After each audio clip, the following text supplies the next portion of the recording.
प्यारे बच्चों, welcome to Pradeep समेले classes. तो इस क्लास में मैं वास्तविक संख्याओं के कुछ महत्वपूर्ण प्रश्न जो कि परीक्षाओं में अक्सर आते हैं उनके बारे में बात करूंगा, यानी रियल नंबर्स के इंपॉर्टेंट क्वेश्चंस के बारे में बात करूंगा। लेकिन उससे पहले हम ये भी जान लें कि एमसीक्यू यानी मल्टीपल चॉइस क्वेश्चन भी आते हैं, कुछ सही विकल्प भरने को आते हैं, कुछ खाली स्थान भरने को आते हैं। तो उसके लिए हमें कुछ परिभाषाओं को भी जानना जरूरी है, यानी कुछ डेफिनेशंस को भी जानना जरूरी है। तो सबसे पहले मैं 1-2 मिनट में कुछ परिभाषाएं बता देता हूं ताकि वो आपको एग्जाम में काफ़ी हेल्पफुल होंगी। तो सबसे पहले हम समझते हैं कि वास्तविक संख्याएं क्या होती हैं। वास्तविक संख्याएं परिमेय तथा अपरिमेय संख्याओं के समूह को हम वास्तविक संख्या कहते हैं। परिमेय संख्याएं वो संख्याएं हैं जिन्हें हम p/q के रूप में लिख सकते हैं, जहां पे p और q पूर्णांक हों और q 0 के बराबर नहीं होना चाहिए। ठीक है। अपरिमेय संख्या जिन्हें हम p/q के रूप में ना लिख सकें अपरिमेय संख्याएं कहलाती हैं।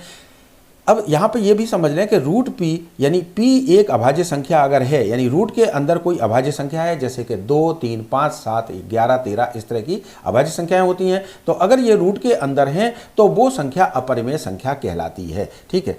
इसके बाद में अपरिमेय संख्याओं को हम संख्या रेखा पर अंकित कर सकते हैं। ठीक है।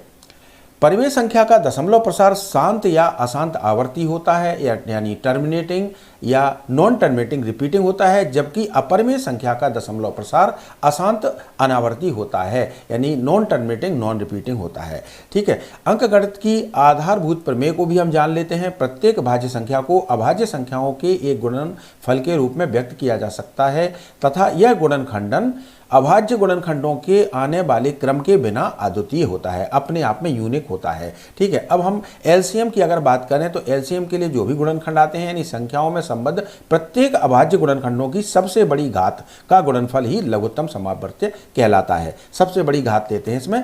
एचसीएफ में हम क्या करते हैं, उभयनिष्ठ अभाज्य गुणनखंडों की सबसे छोटी घात का गुणनफल महत्तम समावर्त्य कहलाता है, यानी इसमें उभयनिष्ठ जो दोनों में कॉमन होती है वो छोटी घातें हम लेते हैं एचसीएफ निकालने के लिए। तो सबसे पहले हम एलसीएम और एचसीएफ के ही कुछ प्रश्न कर लेते हैं। तो देखिए, पहला क्वेश्चन ये रहा आपके सामने, 336 व 54 का एचसीएफ व एलसीएम ज्ञात कीजिए। तो सबसे पहले हम 336 का एचसीएफ गुणनखंड निकाल लेते हैं। इसका एचसीएफ और एलसीएम ज्ञात करना है तो 336 और 54 का हमें गुणनखंड निकालना होगा। तो सबसे पहले हम 336 का गुणनखंड निकालने के लिए क्या करेंगे, आपने ये पहले भी आप करते आए होंगे। तो इस तरह से 336 एक सम संख्या है, तो सबसे पहले 2 से भाजित करेंगे। 2 एकम 2, 2 छंग 12 और 2 अट्ठे 16। फिर उसके बाद फिर अगेन 2 से भाजित करेंगे, तो अब ये हो जाएगा 2 अट्ठे 16, 2 चौके 8, क्योंकि सम संख्या जब तक है तब तक हम 2 से भाजित करते चले जाएंगे। ये भी सम संख्या है, 2 चौके 8, 2 दूनी 4। अब ये भी सम संख्या है 42, तो यहाँ पे 2 दूनी 4, 2 एकम 2। अब 2 और 1 3, यानी 3 से विषम संख्या है, लेकिन ये 3 से भाजित हो रही है, तो 3 सत्ते 21 और 7 अपने आप में अभाज्य संख्या है, तो 7 7 से ही भाजित होगी, 7 एकम 7। तो इस तरह से ये गुणनखंड हमने निकाल लिया। तो यहाँ पे लिख लेते हैं 336, यानी 336 को कैसे लिखेंगे हम, 2 4 बार आया तो 2 गुणा 2 गुणा 2 4 बार लिख लेते हैं, 2 गुणा 2 गुणा 2 गुणा 2, और गुणा में 3 एक बार है तो 3 को एक बार लिख लेते हैं, और 7 एक बार है तो 7 को भी एक बार लिख लेते हैं। अगर हम इनको घातों के रूप में लिखेंगे तो हम इस तरह से लिखेंगे 2 की घात 4 और गुणा 3 और गुणा 7। ठीक है, क्लियर हो गया होगा। अब देखिए, अब हमें 54 के गुणनखंड बनाने हैं, तो हम 54 के गुणनखंड बनाने के लिए क्या करेंगे, यहाँ पे 54 के गुणनखंड बना लेते हैं। तो इस तरह से हम यहाँ पे 54 लिख लेते हैं, और 54 एक क्या है, सम संख्या है, 2 से भाजित होगी। अब देखिए 2 दूनी 4, 2 सत्ते 14, 27 आ गया, विषम संख्या है, 7 2 9, 3 से भाजित हो रही है, तो 3 नाम 27, फिर 3 से भाजित हो रही है, 3 त्रिका 9, और फिर 3 से भाजित हो रही है, 3 एकम 3। यानी इसके जब हम गुणनखंड लिखेंगे तो 2 एक बार आया तो 2 गुणा, और 3 कितने बार आया, 3 बार आया, तो 3 गुणा 3 गुणा 3। ठीक है। अब इसके अगर हम घातों के रूप में लिखें तो इसको लिख सकते हैं 2 गुणा 3 की घात 3। ठीक है। अब हमें इसका एचसीएफ निकालना है, तो एचसीएफ के लिए क्या करना है, हमें उभयनिष्ठ देखेंगे हम। तो इसमें उभयनिष्ठ आधार क्या है, देखिए यहाँ पे 2 है, यहाँ पे भी 2 है, तो उभयनिष्ठ आधार में जो कम घात वाली है वो हम लेंगे। तो इसमें 2 की घात 4 और 2 में कम घात क्या है, 2 है, तो यहाँ पे एचसीएफ में 1 2 ले लेंगे, और उसके बाद 3 भी इन दोनों में मिल रहा है, 3 की घात 3 है, और यहाँ पे सिर्फ 3 है, तो इसमें छोटी घात लेनी है, तो सिर्फ 3 लेंगे हम, और उसके बाद में कोई भी इसमें उभयनिष्ठ नहीं है, यानी 2 या 6 इसका आंसर हो जाएगा एचसीएफ। अब हमें एलसीएम की बात अगर हम करें तो एलसीएम निकालने के लिए हम क्या करेंगे कि इसमें देखेंगे कि 2 है और 2 की घात 4 है, तो इसमें बड़ी वाली घात लेनी है, तो 2 की घात 4 लेंगे। 3 और 3 की घात 3 में 3 की घात 3 बड़ी है तो इसको 3 की घात 3 लेंगे, ठीक है। और उसके बाद में जो बचा है 7, तो इसमें 7 भी लेंगे। इसमें सारे लेने पड़ते हैं, इसमें उभयनिष्ठ नहीं लेते हैं, तो इसमें 7 भी लेंगे। तो अब देखिए अगर इसको हम गुणा करेंगे तो 2 दूनी 4 दूनी 8 दूनी 16 और 3 त्रिका 9 तिया 27 और गुणा में 7, ठीक है। तो इस तरह से जब हम इनका गुणा करेंगे तो ये हो जाएंगे हमारे 3024। तो इसका आंसर आ जाएगा, एलसीएम आ जाएगा इसका 3024। तो इस तरह से ये क्वेश्चन करने हैं, ठीक है। आई थिंक आपको समझ में आ गया होगा। चलिए एक आध दो और एलसीएम एचसीएफ के क्वेश्चंस अपन कर लेते हैं। तो देखिए इसमें 510 और 92 के एचसीएफ और एलसीएम ज्ञात करने हैं। तो हम 510 का पहले गुणनखंड निकालते हैं। तो यहाँ पे 510 का गुणनखंड हम निकालेंगे। तो 510 चूँकि एक सम संख्या है तो यहाँ पे लिख लेते हैं हम, 510 एक सम संख्या है तो सबसे पहले 2 से भाग देंगे। तो 2 दूनी 4 और 2 पंजे 10, ठीक है, और 2 पंजे 10 यानी 255 आ गया, ठीक है। तो इस तरह से अब देखिए यहाँ पे ये विषम संख्या हो गई। तो अब 5 2 7 5 12 यानी ये 3 से भाजित हो रही है। तो यहाँ पे 3 से भाजित कर देते हैं। 3 8 24, 8 बार गया, 1 आया, 15 हो गए, 3 पंजे 15, ठीक है। अब ये 8 5 13, अब 3 से भाजित नहीं हो रही है, अब ये 5 से भाजित हो रही है। तो हम इसको 5 से भाजित करेंगे तो 5 एकम 5, 3 बचे और 35 हो गए, 5 सत्ते 35। तो अब 17 क्या है, अपने आप में एक अभाज्य संख्या है। तो 17 एकम 17 यानी ये हमारे गुणनखंड 510 के बन गए। क्या बन गए? 510 को हम कैसे लिख सकते हैं? 510 को हम लिख सकते हैं 2 गुणा 3 गुणा 5 और गुणा में 17, ठीक है। तो इस तरह से लिख सकते हैं। अब हम 92 के गुणनखंड बना लेते हैं। तो 92 के गुणनखंड बनाने के लिए हम क्या करेंगे, यहाँ पे 92 लिखेंगे। तो यहाँ पे हम 92 लिख लेते हैं। और 92 चूँकि एक सम संख्या है इसलिए इसको 2 से भाग कर देंगे। 2 चौके 8, 2 छंग 12। अब फिर ये सम संख्या है, फिर 2 से भाग चला जाएगा तो यहाँ पे 23 आ जाएगा। और 23 एक अभाज्य संख्या है तो 23 एकम 23। इसके गुणनखंड बना लेते हैं। तो इसमें 2 कितने बार है? 2 बार है। तो 2 गुणा 2 और एक बार इसमें क्या है? 23 है। तो गुणा में 23 लिख लेते हैं, ठीक है।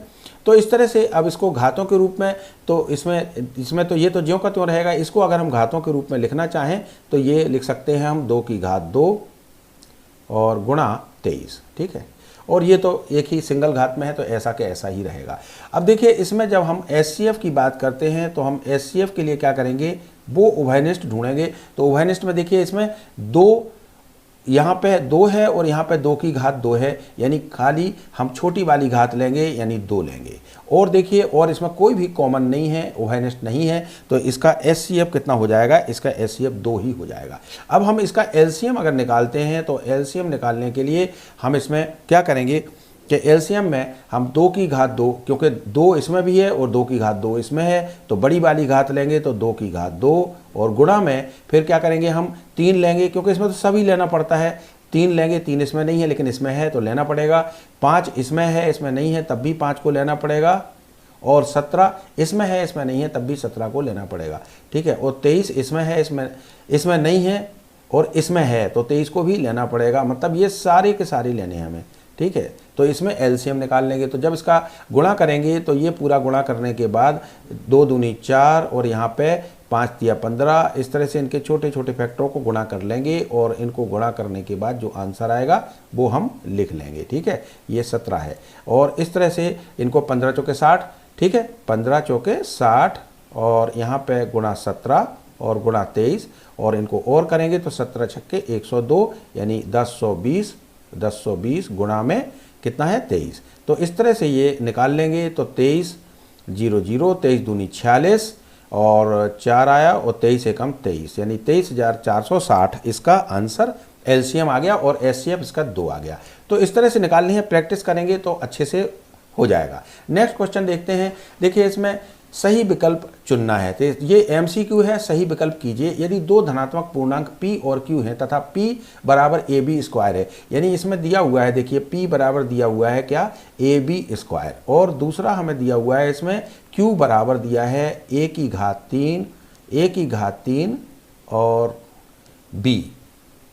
अब देखिए वो क्या कह रहा है कि इसका एलसीएम क्या होगा। तो एलसीएम निकालने के लिए क्या होता है, एलसीएम के लिए जो इसमें दोनों में जो बड़ी घात है तो a और a की घात 3 में बड़ी घात क्या है? a की घात 3 तो इसका उत्तर हो जाएगा a की घात 3। और b की घात 2 में बड़ी क्या है, b की घात 2, यानी a की घात 3 और b की घात 2, यानी a की घात 3 और b की घात 2, यानी ऑप्शन सी जो है इसका करेक्ट आंसर होगा, सही विकल्प होगा। ठीक है, तो इस तरह से सही विकल्प एलसीएम में देखिए आपको ये ऐसे क्वेश्चन भी आते हैं, अक्सर आते हैं।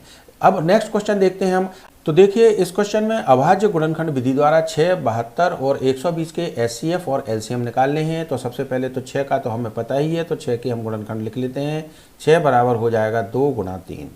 ठीक है, अब हमें 72 का एलसीएम निकालना है, गुणनखंड निकालने हैं, और 120 का गुणनखंड निकालना है। तो सबसे पहले हम 72 का गुणनखंड निकाल लेते हैं। तो 72, चूंकि 72 क्या है, सम संख्या है, इसलिए इसको 2 से भाग देंगे तो 2 तिया 6 और 2 छंग 12। ये भी 36 भी सम संख्या है, तो ये 18 आ जाएगा, और 18 भी सम संख्या है, तो 2 नाम 18। अब 9 में 3 से भाग जाएगा, तो 3 त्रिका 9, और यहाँ पे 3 एकम 3 हो जाएगा। तो इसके गुणनखंड कितने हो गए, 2 3 बार है, तो यहाँ पे लिखेंगे 2 गुणा 2 गुणा 2, और गुणा में 3 2 बार है, तो 3 गुणा 3। तो इस तरह से ये लिख लेंगे। इसको घातों के रूप में लिखना चाहें तो ऐसे लिख सकते हैं, 2 की घात 3, और गुणा में 3 गुणा 3 है, तो 3 की घात 2।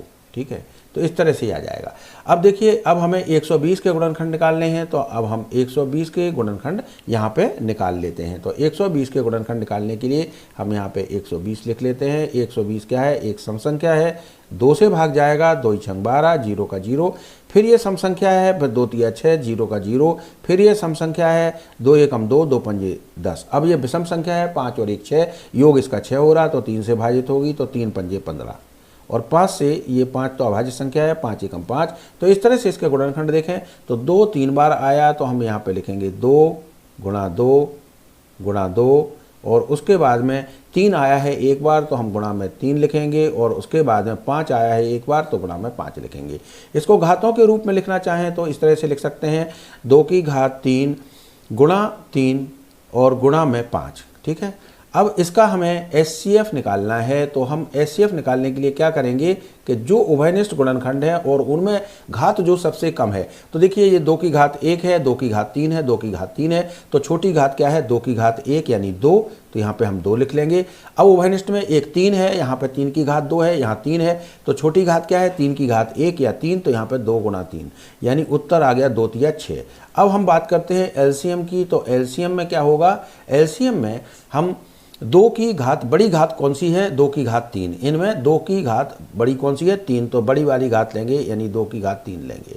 ठीक है, गुणा में क्या करेंगे, 3 की घात यहाँ पे 1 है, यहाँ 2 है, यहाँ 1 है, यानी 3 की घात 2 बड़ी है, तो बड़ी वाली घात लेनी है, तो 3 की घात 2 लेंगे। उसके बाद में अब देखिए इसमें तो अब 5 और बच गया, तो ये 5 को भी हम ले लेंगे 5 की घात 1 की, क्योंकि इसमें तो सारे ही लेने पड़ते हैं। तो अब ये इसको अगर हम सॉल्व करेंगे तो ये 2 दूनी 4 दूनी 8 और 3 त्रिका 9 और यहाँ पे गुणा में 5। ठीक है, तो इस तरह से ये 6, 72 और 120, तो इसको देखें तो यहाँ पे 8 नाम 72 और गुणा 5, तो ये 72 गुणा 5 यानी 5 दूनी 10 और 5 सत्ते 35 और 1 36, यानी इसका उत्तर कितना आ गया, 360 आ गया। तो ये एलसीएम इसका 360 हो गया। तो इस तरह से बढ़ते हैं नेक्स्ट क्वेश्चन की तरफ। तो नेक्स्ट क्वेश्चन देखते हैं। तो इसमें 17, 23 और 29 का एचसीएफ और एलसीएम निकालना है। तो देखिए इसमें 17 एक अभाज्य संख्या है, तो अब यहाँ पे देखिए 17 अभाज्य संख्या है,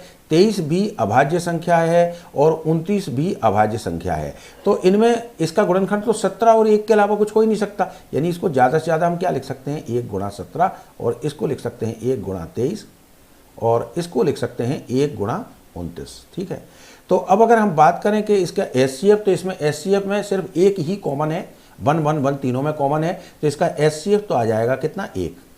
एचसीएफ क्या आ जाएगा, 1 आ जाएगा। और एलसीएम की बात करें तो इन जब कभी भी अभाज्य संख्याएं होती हैं तो उनका डायरेक्ट गुणा करके हम एलसीएम निकाल सकते हैं सीधा।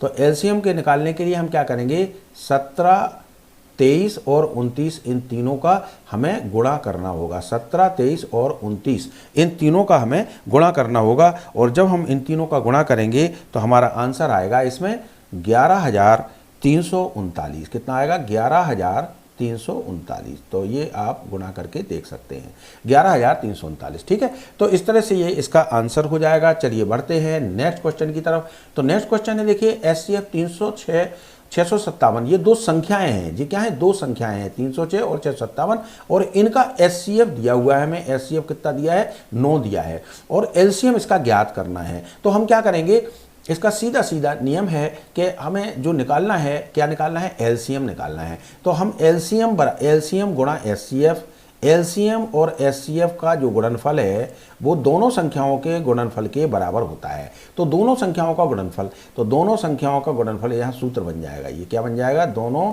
संख्याओं का गुणनफल, दोनों संख्याओं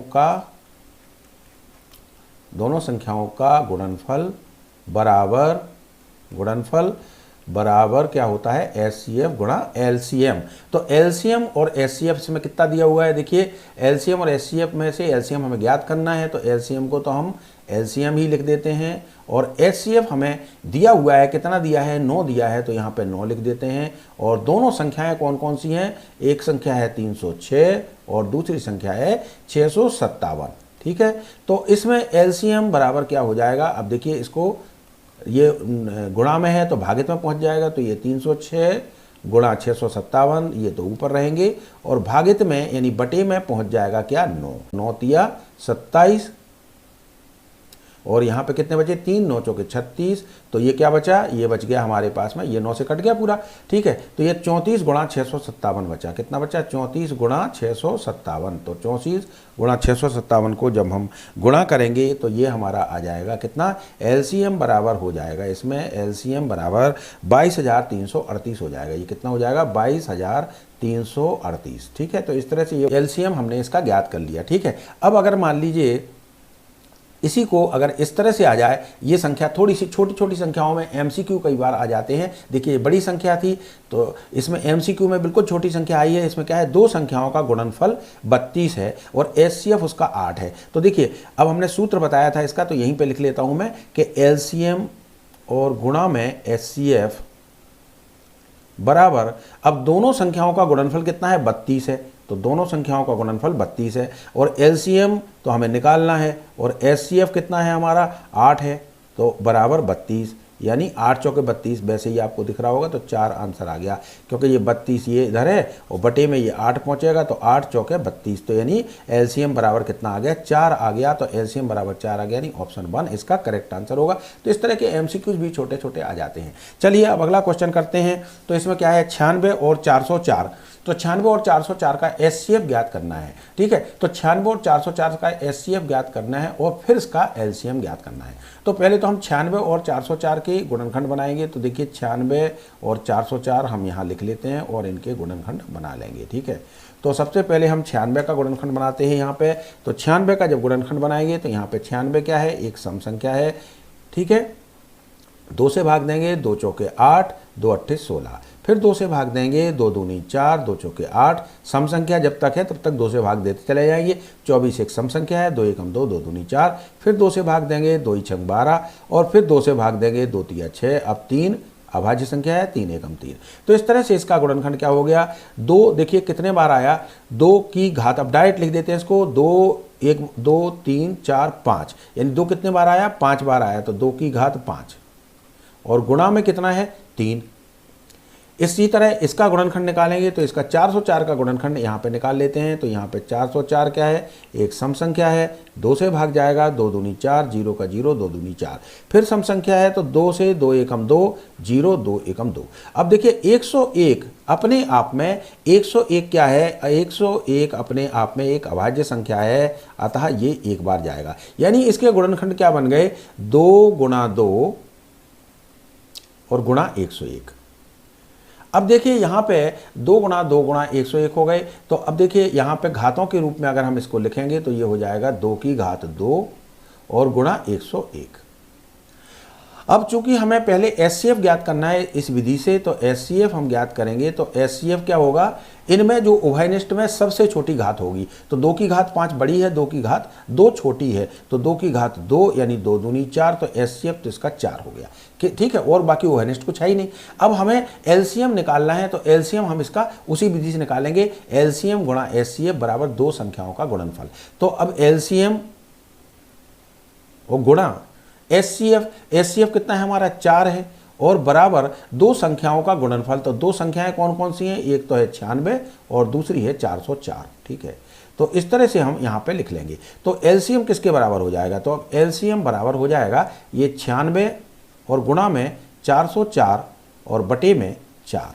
तो 4 से ये 24 बार कटा, ये 24 बार कटा, और इसका आंसर क्या हो जाएगा, 24 चौके 96 के 6 और 24 शून्य 0, तो यहाँ पे 9 हासिल के आए थे तो 9 हासिल के आ जाएंगे, और यहाँ पे 24 चौके 96 यानी 96 इसका उत्तर आ गया। एलसीएम कितना आ गया इसका, 96 आ गया, ठीक है। तो इस तरह से अपन ने इस विधि से निकाल लिया। इसमें सूत्र जरूर लिख दें कि एलसीएम गुणा एचसीएफ बराबर 2 संख्याओं का गुणनफल, ठीक है। ये सूत्र भी यहाँ पे लिख दें, ठीक है। इस तरह से ये क्वेश्चन पूरा हो गया। अब बढ़ते हैं नेक्स्ट। अब देखिए इसमें एक एचसीएफ अगर इसका आता है एमसीक्यू में, तो इसका एमसीक्यू में अगर एचसीएफ निकालने को आता है तो हम यहाँ पे ही डायरेक्ट देखेंगे कि देखिए इसमें 4 से ये दोनों कट रहे हैं। देखिए 4 से ये कट रहा है 101 बार डायरेक्ट। अब जब हम एमसीक्यू करते हैं तो थोड़ा हमें फास्ट करना होगा। तो 4 से ये कट रहा और 4 से 24 बार ये कट रहा है, यानी 4 दोनों में। अब देखिए 101 क्या हो गया, अभाज्य संख्या होगी, तो अब इससे आगे तो ये कटेगा नहीं। मतलब किससे काटा आपने, 4 से काटा, तो जिससे काटा है वही आपका एचसीएफ हो गया। तो ऑप्शन बी जो है हो गया। वैसे डिटेल इसका हमने बताई दिया यहाँ पे, ठीक है। अब देखिए यहाँ पे जांच कीजिए कि क्या किसी प्राकृत संख्या n के लिए संख्या 6 की पावर n अंक 0 पर समाप्त होती है। तो अंक 0 पर समाप्त होने का एक्चुअली क्या है, कोई भी संख्या 0 पर समाप्त तब होती है जब उसमें कम से कम 1, 2 और 1, 5 गुणनखंड के रूप में हो, क्योंकि 2 पंजे 10। अब देखिए कितना भी 2 और 5 के कितने भी जोड़े हो सकते हैं, पर 2 और 5 के जोड़े होने जरूरी हैं, ठीक है। तो इसके हिसाब से हम क्या लिखेंगे इसमें कि सबसे पहले तो हम क्या करेंगे, इसके गुणनखंड निकालेंगे। तो हमें जैसा कि पता है कि इसके गुणनखंड बनेंगे 2 गुणा 3 की घाते n, क्योंकि 6 को हम अगर गुणनखंड बनाएंगे तो 2 तिया 6, तो 2 की घाते n और 3 की घाते n, मतलब 2 गुणा 3 की घाते n। तो अब इसमें देख पा रहे हैं आप कि 2 तो है लेकिन 5 गायब है इसमें। तो क्या ये 0 पर समाप्त हो सकता है, नहीं हो सकता है। तो इसके लिए हम ये भाषा जरूर लिख देंगे कि जब कोई प्राकृत संख्या जो 0 पर समाप्त होती है उसका अभाज्य गुणनखंड 2 गुणा 5 की घाते n के रूप में होता है, जबकि यहाँ पे 2 गुणा 3 की घाते n है। तो 2 गुणा 5 जरूर होना चाहिए, 1, 2 और 5 का पेयर होना चाहिए। ये 2 भी हो सकते हैं, 3 भी, इसीलिए हमने इसमें पावर n लगा दी। तो ये बात जरूर लिखें इसमें कि जब कोई प्राकृत संख्या जो 0 पर समाप्त होती है उसका अभाज्य गुणनखंड 2 गुणा 5 की घाते पूरे की होल पावर है ना n के रूप में होता है। तो अब हम क्या कह सकते हैं कि ये संख्या अतः 6 की पावर n 0 पर समाप्त नहीं होगी।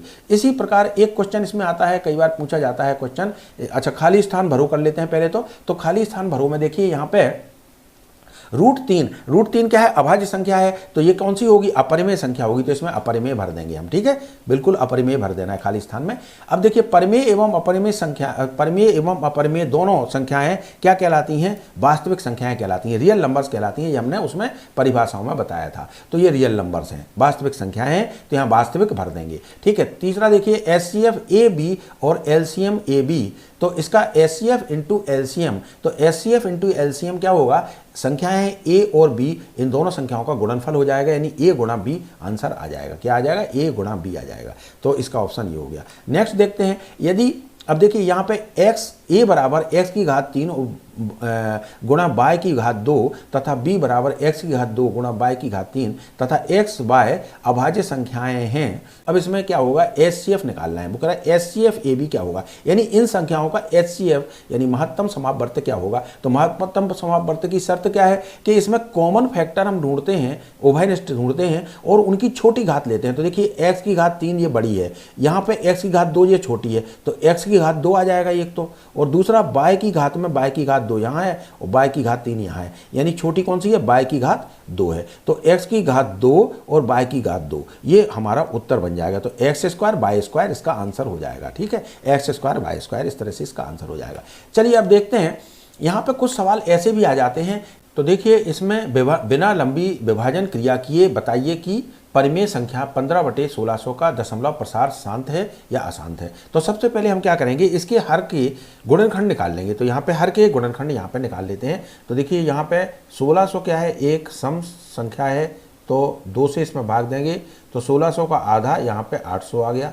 फिर 2 से भाग देंगे तो यहाँ पे 400 आ जाएगा, ठीक है। फिर 2 से भाग देंगे तो यहाँ पे 200 आ जाएगा। फिर 2 से भाग देंगे तो यहाँ पे 100 आ जाएगा। फिर 2 से भाग देंगे तो यहाँ पे 50 आ जाएगा। और फिर 2 से भाग देंगे तो यहाँ पे 25 आ जाएगा। और फिर अब कितने से भाग जाएगा, अब यहाँ पे 5 से भाग जाएगा, 2 से नहीं जाएगा क्योंकि विषम है, और 3 से जाएगा नहीं, तो 5 25, और फिर 5 से भाग जाएगा तो 5 एकम 5। यानी हम इसके अगर हम 15/1600 जो था, तो 15/1600 में अगर हम इसके हर के गुणनखंड लिखेंगे तो हम क्या लिख सकते हैं, इसको 15 और बटे में क्या है, बटे में यहाँ पे 2 की घात कितनी है, 1 2 3 4 5 6, 2 की घात 6 है, ठीक है। तो 2 की घात 6 और गुणा 5 की घात 2। हालांकि यहाँ पे 5 से ये कट रहा है, एक घात कट जाएगी, तो अगर यहाँ पे 3 बटे यहाँ पे ऐसे आ जाएगा घात कि 2 की घात 6 और गुणा 5 आ जाएगा, ठीक है। ये कट रहा है तो काट भी देंगे अपन, लेकिन इसमें हम देख रहे हैं कि नीचे पूरी 2 की घात और 5 की घात में ही है, तो इसका मतलब ये शांत होगा। तो इसमें सिर्फ एक लाइन लिख देनी है हमें कि चूंकि इसके हर में केवल 2 और 5 की घातें हैं, अतः दशमलव प्रसार शांत होगा। बस इतना लिख देंगे, पूरे नंबर मिल जाएंगे इसमें। अब देखिए ये भी इसी प्रकार का सवाल है, बिना लंबी विभाजन मतलब बिना लंबा विभाजन किए यह बताइए कि परिमेय संख्या 987 और बटे में क्या है 10500। तो सबसे पहले तो हम देखें कि इसमें कोई कॉमन फैक्टर हो तो पहले काट लें, क्योंकि कई बार क्या होता है कि इससे कन्फ्यूजन हो जाता है। तो सबसे पहले हम इसका फैक्टर्स बना लें। तो 10500 है, तो 10500 है। अब देखिए 5 और 1 6, 9 8 17 और 3 20 4 24, 3 से कट रहा है, तो पहले तो इसको 3 से काट दो। तो 3 त्रिका 9, 3 दूनी 6 और 3 नाम 27, ये 329 आ गया। और यहाँ पे 3 त्रिका 9, 3 पंजे 15 और ये 00। अब देखिए 7 से कट रहा है, ये 7 चौके 28 और 7 सत्ते 49, और ये 7 से कट रहा है यहाँ 500 बार। तो अब सीधा सीधा हम क्यों ना इसके 47 तो ऊपर आ ही गया है, और 500 के गुणनखंड निकाल लें। तो 500 के गुणनखंड हम इस तरह से निकाल लेते हैं। तो यहाँ पे 500 के गुणनखंड निकालते हैं, तो देखें हम कि 500 एक सम संख्या है, तो यहाँ पे 2 से 2 दूनी 4, यहाँ 10 हो गए, तो 2 पंजे 10, 0 का 0, फिर 2 से जा रहा है क्योंकि ये सम संख्या है, 2 एकम 2, 2 दूनी 4 और 2 पंजे 10, 125 आ गया। अब हम 5 से दे सकते हैं, तो 5 से 5 दूनी 10, 5 25, और फिर 5 से देंगे तो 5 25, और फिर 5 से देंगे तो 5 एकम 5। तो इस तरह से हम इसके गुणनखंड लिख देते हैं, कितने 2 की घात 2, तो यहाँ पे लिख देते हैं 2 की घात 2, और गुणा में 5 की घात कितने हैं 3, तो 5 की घात 3, ठीक है। तो इस तरह से लिख दिया ये। तो अब देखिए इसके हर में 2 और 5 की घातें ही हैं, क्लियर कट। तो हमें सिर्फ एक सेंटेंस इसमें लिख देना है कि चूंकि इसमें हर में केवल 2 और 5 की ही घातें हैं, अतः दशमलव प्रसार क्या होगा, शांत होगा। तो पूरे आंसर आपको पूरे मार्क्स मिल जाएंगे। अब देखिए नेक्स्ट एक ये क्वेश्चन भी कर लेते हैं, फिर उसके बाद कुछ चेंज करते हैं। तो बिना लंबी विभाजन प्रक्रिया के बताइए कि 29/343। तो अब 343 तो आपको पता ही होगा कि 343 क्या होता है, 7 का क्यूब होता है। तो 7 का क्यूब है, तो अब इसमें तो 2 और 5 तो है नहीं, 7 है अलग से। तो इसमें क्या करेंगे हम, ये 29 बटे में क्या हो गया 7 की घातें 3, तो हर में क्या आया 7 की घातें 3 आया। तो हम यहाँ पे लिख देंगे इसमें, इसको वैसे चाहे तो अपन ऐसे कैलकुलेट करके निकालेंगे, जैसे आपको नहीं पता है तो भी आप ऐसे निकालेंगे। तो 7 से करेंगे तो 7 चौके 28, 7 चौके 28 और 7 नाम 63, और यहाँ पे 7 सत्ते 49 और यहाँ पे 7 एकम 7। तो देखिए 7 गुणा 7 गुणा 7 यानी 7 की घात 3 आया। तो इसमें हम लिख देंगे, क्या लिखेंगे कि चूंकि इसमें इसके हर में ये नीचे क्या है हर, ऊपर क्या है अंश, इसके हर में 7 की घात है, 2 और 5 की तो गायब है, इसमें है ही नहीं। तो अतः दशमलव प्रसार क्या होगा, इसका दशमलव प्रसार अशांत होगा। ये गलत लिखा है, यहाँ पे क्या होगा, इसका दशमलव प्रसार क्या होगा, अशांत आवर्ती होगा, ठीक है, अशांत आवर्ती होगा, ठीक है। तो इस तरह से अशांत आवर्ती होगा, ये इसमें करेक्ट कर देता हूं मैं, ठीक है, अशांत आवर्ती होगा, ठीक है। अब नेक्स्ट क्वेश्चन की तरफ बढ़ते हैं। तो नेक्स्ट क्वेश्चन में क्या है, इसमें सिद्ध कीजिए कि √3 एक अपरिमेय संख्या है। तो √3 एक अपरिमेय संख्या है, ये हमें सिद्ध करना है। तो इसके लिए कुछ नहीं है, बहुत ही आसान है। हम इसको क्या करेंगे, पहले मान लेंगे कि माना कि √3 एक परिमेय संख्या है। तो पहले तो ये लाइन लिख देंगे। अब अगर √3 एक परिमेय संख्या है, तो परिमेय संख्या की जो हमने डेफिनेशन देखी थी कि परिमेय संख्या को क्या लिखा जा सकता है, P बटे Q के रूप में लिखा जा सकता है, जहां Q जो है 0 के बराबर नहीं हो। लेकिन P और Q में अगर कोई कॉमन संख्या है तो इसको हम काट सकते हैं। तो अब जब हम काटेंगे, वो काटते काटते मान लो काटा, इसको काटा, तो ऊपर आया A और नीचे आया B, तो ये क्या हो गई, इसको सह अभाज्य संख्याएं बोलते हैं हम। तो हम इसको डायरेक्ट ही लिख सकते हैं यहाँ पे कि अर्थात √3 बराबर A बटे B, जहां A और B सह अभाज्य पूर्ण संख्याएं हैं। सह अभाज्य संख्याएं क्या होती हैं, जिनमें एक के अतिरिक्त कोई गुणनखंड नहीं होता है, उनको हम सह अभाज्य संख्याएं कहते हैं। और इसमें B की वैल्यू क्या होगी, 0 नहीं होगी, इस बात को ध्यान रखना है। तो एक लाइन ये लिख देंगे हम। उसके बाद में अब इसको क्रॉस मल्टीप्लाई करेंगे तो हमारा क्या होगा, B गुणा √3 बराबर A होगा। दोनों का अगर हम वर्ग करेंगे तो B का वर्ग B स्क्वायर, √3 का वर्ग 3 हो जाएगा, तो 3B स्क्वायर, और A का वर्ग A स्क्वायर हो जाएगा। इसको समीकरण 1 बना लीजिए। अब देखिए इसमें इससे क्या पता चल रहा है कि A स्क्वायर में देखिए 3 गुणा B स्क्वायर है, इसका मतलब A स्क्वायर का एक गुणनखंड 3 है। इसका मतलब हम ये कह सकते हैं कि A स्क्वायर 3 से भाजित हो रहा है, क्योंकि यहाँ लाएंगे तो ये भाजित होकर कट जाएगा ना, तो A स्क्वायर 3 से विभाजित होगा। और इसलिए जब कोई किसी संख्या का वर्ग किसी से विभाजित होता है तो उसका जो वर्गमूल है वो भी उसी संख्या से विभाजित होगा। तो इस नियम के आधार पर हम ये कह सकते हैं कि जब A स्क्वायर 3 से विभाजित होगा तब जो है A भी 3 से विभाजित होगा।